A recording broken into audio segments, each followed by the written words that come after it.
జై తెలుగుదేశం, జై తెలుగుదేశం.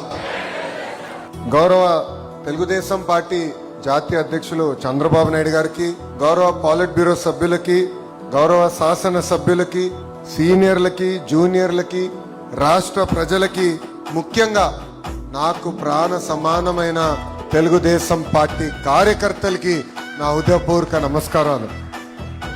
ఆఫ్లైన్ అయినా ఆన్లైన్ అయినా హైబ్రిడ్ అయినా మహానాడు ఎప్పుడూ ఒక మాస్ జాతర లాంటిది. పసుపు పండుగనే మన మహానాడు. ప్రతి కార్యకర్త కాళ్ళు ఎగరేసుకుని నాది తెలుగు జాతి, నాది తెలుగుదేశం అని చెప్పుకునే వేదిక మన మహానాడు. నేషన్ ఫస్ట్ అనేది తెలుగుదేశం పార్టీ విధానం. మన దేశం మన బాధ్యత. అందుకే గౌరవ ప్రధానమంత్రి శ్రీ నరేంద్ర మోడీ గారు ఒక పిలిపిస్తే నెల్లూరులో భారీగా మహానాడు ఏర్పాటు చేసుకోవాలన్న ప్లాన్లు మనం క్యాన్సిల్ చేసుకుని ఈ రోజు హైబ్రిడ్ విధానం మనం ఏర్పాటు చేసుకుంటాం జరిగింది. హైబ్రిడ్ అనగానే టీమ్ 11 ఎగతాళి చేశారు. ఆ టీమ్ 11 ఒకటి చెప్తున్నా, ముందు బ్యాటింగ్ చేసే బాధ్యత మా పసుపు సైన్యానిది.